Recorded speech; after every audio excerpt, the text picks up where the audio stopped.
बिहार चुनाव को देखते हुए 17 अप्रैल को INDIA की बैठक हुई, जिसमें सीट बंटवारे और सीएम के चेहरे की बात होनी थी। अब मीटिंग हो गई है। सवाल है कि जिस मुद्दे पर मीटिंग होनी थी, क्या उस पर बात हुई? क्या ठोस नतीजा इस मीटिंग का निकला? तो आज एक्सप्लेन बाय ABP लाइव में चर्चा इसी मुद्दे पर करेंगे। नमस्कार, मैं हूं आपके साथ आश्री सिंह आनंद।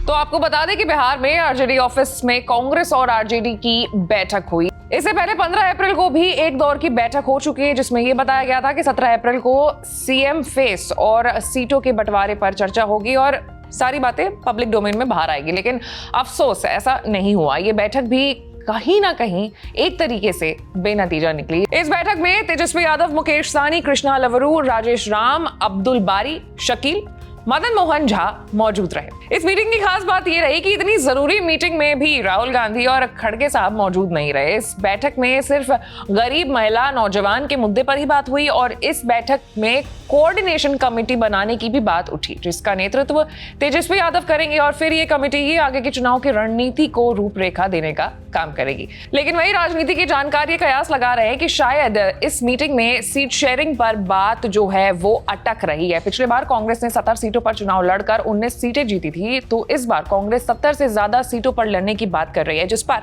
आरजेडी राजी नहीं हो रही है। आपको बता दें कि साल 2020 में हुए विधानसभा चुनाव के परिणाम के अनुसार एनडीए ने 125 सीटें हासिल की थी। भारतीय राजनीतिक इतिहास में देखे गए सबसे करीबी चुनाव में से ये एक चुनाव था। राजद के नेतृत्व वाले महागठबंधन ने भगवा गठबंधन यानी एनडीए को कड़ी टक्कर दी थी। तेजस्वी यादव के नेतृत्व वाले गठबंधन ने 110 सीटें जीती थी।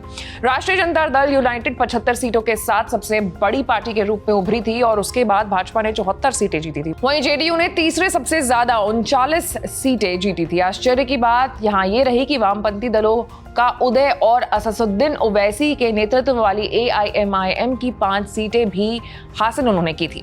कांग्रेस अपनी छाप छोड़ने में विफल रही और उसने 70 सीटों पर चुनाव लड़ा, जिसमें से सिर्फ 19 सीटों पर ही वो जीत हासिल कर पाई। तीनों वामपंथी दलों ने मिलकर 29 सीटों पर चुनाव लड़कर के 16 सीटें अपने खाते में की।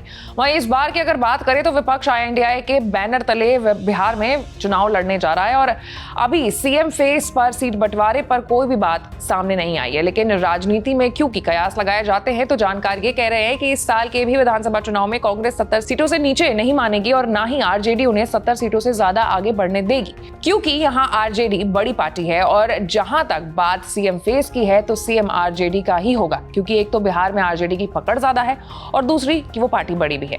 यहाँ पर आपको बता दें कि गठबंधन एनडीए वाला जो है उसने जो काम किया था, जहां बीजेपी के बड़े पार्टी होने के बावजूद भी सीएम जो है जेडीयू के नीतीश कुमार को बनाया गया था, आरजेडी सीएम वाले मामले में ये कॉम्प्रोमाइज नहीं करेगी।